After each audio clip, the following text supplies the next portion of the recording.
This video is made for only entertainment purpose, so please don't take it personally. Mumbai में प्रीता की खूबसूरती के बड़े चर्चे होते थे। हर लड़का बस प्रीता से शादी करने के सपने देखता था। लोगों को सबसे ज्यादा उसके बाल ही पसंद आते थे। एक दिन प्रीता अपने बालों को खोलकर सब्जी लेने जाती है। पूरे शहर के लड़के सिर्फ उसे ही देख रहे होते हैं, पर थोड़ी देर बाद प्रीता चलते चलते फिसल जाती है। तभी करण उसे बचा लेता है और प्रीता अपने बालों को पकड़ती है। तब करण कहता है, देख कर चलो नहीं तो गिर जाओगी। तब प्रीता कहती है, जी शुक्रिया, और अपने बालों को पकड़कर घर की तरफ भागती है और घर आकर हांफने लगती है। तब उसे देख उसकी माँ सरला कहती है, अरे हाफ क्यों रही है? तब प्रीता कहती है, माँ आज तो मैं बच गई, वरना पूरे शहर को पता चल जाता कि मैं टकली हूँ। तब सरला कहती है, अरे शुभ शुभ बोल, अगर पूरे शहर को पता चला कि तू टकली है तो कोई तेरे से शादी भी नहीं करेगा, और कल तो तुझे लड़के वाले देखने आ रहे हैं। अगले दिन करण अपनी माँ राखी के साथ प्रीता को देखने आता है और प्रीता को देखते ही कहता है, अरे तुम माँ, मैं इस लड़की से शादी करने के लिए तैयार हूँ। और कुछ दिनों बाद ही दोनों की शादी हो जाती है।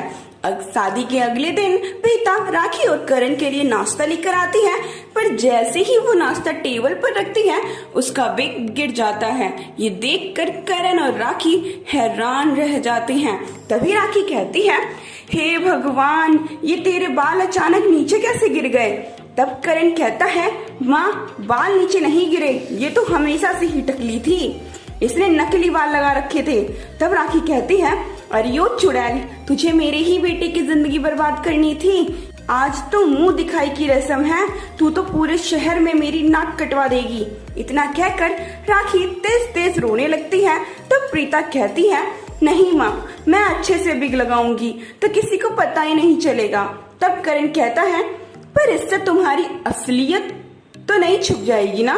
थोड़ी देर बाद मोहल्ले की सारी औरतें प्रीता की मुंह दिखाई की रस्म में आती हैं। प्रीता अच्छे से बिग पहनकर लोगों के सामने आती है। फिर थोड़ी देर बाद जैसे ही एक औरत उसका घूंघट उठाती है कि गलती से उसका बिग भी नीचे गिर जाता है। ये देखकर पूरे मोहल्ले की औरतें शॉक रह जाती हैं और तेज तेज की हंसने लगती हैं और राखी से कहती है, अरे राखी, तू तो चांद लेकर आई थी, साथ में दाग भी ले आई। राखी अपना सिर नीचे झुकाए सिर्फ लोगों के ताने सुनती रहती है और प्रीता को गुस्से से देखती है।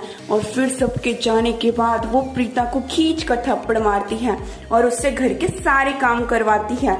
घर का खाना बनाने से लेकर कपड़े धोने तक सारा काम प्रीता को ही करना पड़ता था, जिसकी वजह से कुछ दिनों बाद प्रीता बीमार पड़ जाती है और करण को प्रीता की हालत देखी नहीं जाती और वो उससे कहता है, मुझे इस बात का दुख नहीं कि तुम टकली हो, मुझे इस बात का दुख है कि तुमने मुझसे झूठ बोला। तब प्रीता रोते रोते कहती है, अगर मैंने सच बता दिया होता तो तुम मुझसे शादी नहीं करते।